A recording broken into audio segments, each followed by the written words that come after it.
समर्थ सुप्रभातम. हिंदू जागृती न्यास आणि श्री घंटाळी मंदिर संस्थांच्या प्रभाते मन या कार्यक्रमात अमृतापाध्येचा सस्नेह नमस्कार. श्री ब्रह्मचैतन्य महाराज गोंदवलेकर प्रवचने 24 नोव्हेंबर.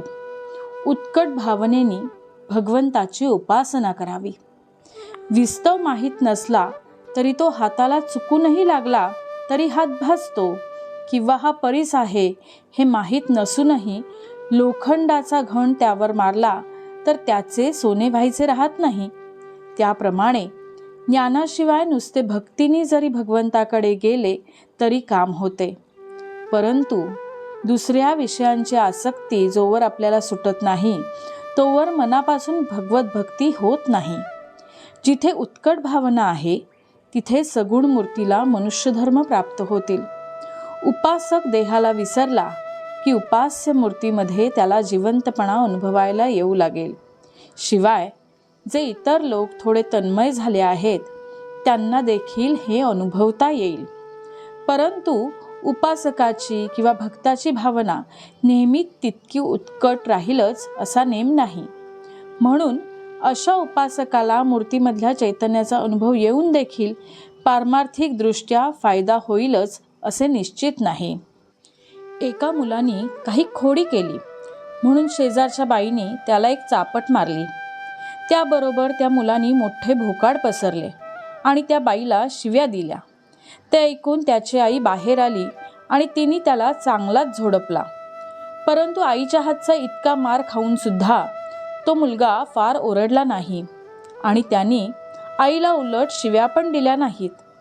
हे जसे खरे त्याप्रमाणे आपल्यावर येणारी संकटे ही भगवंतानी आणली आहेत अशी निष्ठा असेल तर आपल्याला त्यांचा त्रास होईल, पण त्यांनी आपली शांती बिघडणार नाही. भगवंताचा विसर आपल्याला पडला की आपली शांती बिघडते.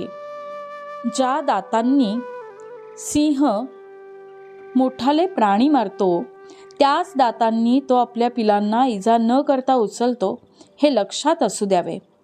आपण निपक्षपातीपणे बुद्धीने विचार केला तर भगवंताचा मार्ग आपल्याला सापडेल.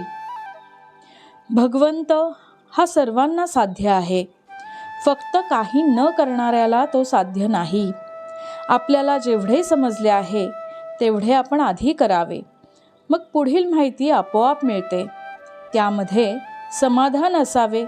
उगीच जास्त चिकित्सा करणे हे मीपणाचे आणि देहबुद्धीचे लक्षण आहे. ज्याला भगवंताचे सानिध्य लाभले त्यालाच निर्भयता आणि निर्वासनता येईल.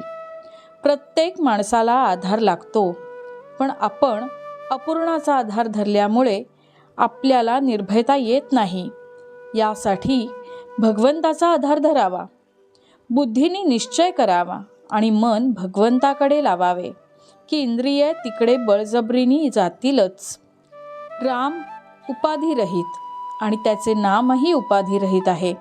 म्हणून ज्याप्रमाणे खडक आणि वाळू पाण्याशी मिसळत नाहीत, साखर किंवा मीठच विरघळते आणि समरस होते, तद्वत रामाशी त्याचे नामच समरस होते. बोधवचन.